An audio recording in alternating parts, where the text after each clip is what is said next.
नमस्ते, नमस्कार, जय हिंद, भारत माता की जय। मैं सत्यम ठाकुर स्वागत करता हूं आप लोगों को दरोगा अड्डा पे। और फिर से हम लेके आए हैं भूगोल का काफ़ी महत्वपूर्ण सवाल, जो आपको Bihar SI, UP SI, Rajasthan SI, BPSC, PT, Bihar सचिवालय या एसएससी जीडी, या आपसे कह दें कि सेंट्रल वाला एसएससी हो गया, बिहार वाला एसएससी हो गया, या रेलवे, कहीं से भी अगर भूगोल के क्वेश्चन आता है तो यहाँ वरदान साबित होने वाला है। मात्र 5 मिनट आप दे दें, बहुत समय आप लोग सोशल मीडिया ले लेता है, अपने बस में करके रखा है, तो ज़रूर देखें इसको और वीडियो को लाइक शेयर सब्सक्राइब जरूर करें, ताकि पहले जब भी हम कोई भी वीडियो अपलोड करें तो उसका नोटिफिकेशन आपके पास पहले पहुंचे।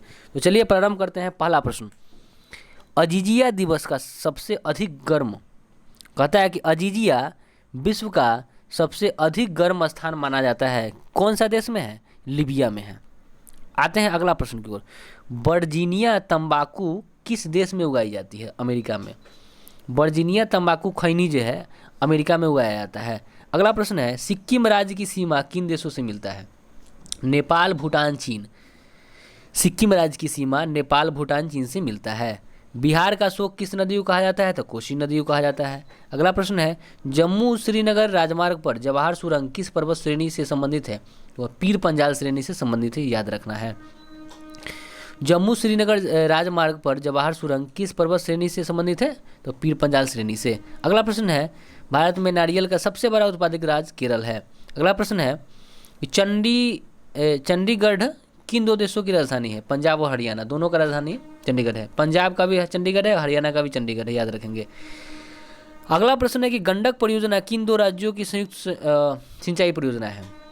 उत्तर प्रदेश और बिहार का, याद रखेंगे। उत्तर प्रदेश और बिहार दोनों का संयुक्त परियोजना है गंडक परियोजना। अगला प्रश्न है, 2011 की अंतिम जनगणना के अनुसार भारत में जनसंख्या का स्त्री पुरुष अनुपात क्या है? तो 1000 में पुरुष और 943 स्त्री, ठीक है।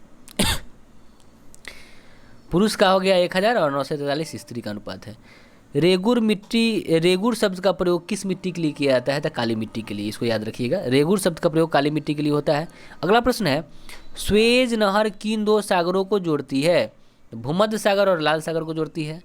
अगला प्रश्न को देखेंगे कि प्राकृतिक वनस्पति का सर्वाधिक विकसित क्षेत्र कौन सा माना जाता है? तो पतझड़ वन। सो समझिए, प्राकृतिक वनस्पति का सर्वाधिक विकसित क्षेत्र की बात करें वो कौन सा माना जाता है? तो वो पतझड़ वन है। अगला प्रश्न है, सैंडविच द्वीप किसका पुराना नाम है? तो हवाई द्वीप का पुराना नाम है सैंडविच द्वीप। अगला प्रश्न है, ज्वार भाटा की उत्पत्ति में सूर्य, पृथ्वी और चंद्रमा में से किसका प्रभाव अधिक होता है? चंद्रमा का। ज्वार भाटा की उत्पत्ति में सूर्य, पृथ्वी और चंद्रमा में से किसका प्रभाव अधिक होता है? चंद्रमा का होता है। अब आते हैं अगला प्रश्न कि होडेको तथा सखलिन, होकेडो तथा सखलिन द्वीप किस जल संयोजन द्वारा अलग होते हैं? तो पिराउल जल संयोजक द्वारा। समझिए प्रश्न को, होकेडो तथा सखलिन द्वीप किस जल संयोजक द्वारा अलग होते हैं? तो पिराउल जल संयोजक द्वारा। अगला प्रश्न को देखेंगे, विश्व की किस खाड़ी की तटरेखा सर्वाधिक लंबी है? तो हडसन की खाड़ी की तटरेखा सर्वाधिक लंबी है, याद रखेंगे। अगला प्रश्न है, महाबली गंगा किस देश की सबसे बड़ी नदी है? श्रीलंका की। देखिए, महाबली गंगा किस देश की सबसे बड़ी नदी है? तो श्रीलंका की सबसे बड़ी नदी है। साइलेंट वैली प्रोजेक्ट का संबंध किस देश से है? वह केरल से है, इसको याद रखेंगे, साइलेंट वैली। अगला है, जमशेदपुर किस नदी के तट पर स्थित है? तो स्वर्ण रेखा नदी के तट पर जमशेदपुर स्थित है, इसको भी याद रखेंगे। अगला प्रश्न की बात कर ले तो गंगा डेल्टा के शीर्ष पर कौन सा पहाड़ी स्थित है? तो गंगा डेल्टा के शीर्ष पर न राजमहल पहाड़ी स्थित है, इसको याद रखिएगा। अगला प्रश्न है, पार्वती परियोजना किस राज्य की सबसे बड़ी जल विद्युत परियोजना है? और तो यह हिमाचल प्रदेश में है, इसको याद रखेंगे। पार्वती परियोजना हिमाचल प्रदेश राज्य की सबसे बड़ी जल विद्युत परियोजना के रूप में विकसित होगा, इसको याद रखेंगे। अगला प्रश्न को देखेंगे कि वायुमंडल के किस स्तर का ताप समान रहता है? तो समताप मंडल का, ठीक है। वायुमंडल का जो समताप मंडल है उसका ताप समान रहता है, ठीक है। अगला प्रश्न, वायुमंडल के ओजोन स्तर के अवक्षय का कारण कौन सा है? तो क्लोरोफ्लोरोकार्बन। वायुमंडल के ओजोन स्तर के अवक्षय का कारण कौन सा है? क्लोरोफ्लोरोकार्बन, ठीक है। ऋतु क्यों होती है? ऋतुएं जो होती है वो पृथ्वी के सूर्य के चारों तरफ जो पृथ्वी जब सूरज के चारों ओर जो परिभ्रमण करता है ना, उसी कारण ऋतुएं होती है, इसको याद रखना है। अगला प्रश्न को देखेंगे, कौन पर्वत श्रेणी यूरोप को एशिया से अलग करता है? तो यूराल पर्वत श्रेणी। कौन सा पर्वत श्रेणी है जो यूरोप को एशिया से अलग करता है? वह यूराल पर्वत श्रेणी है।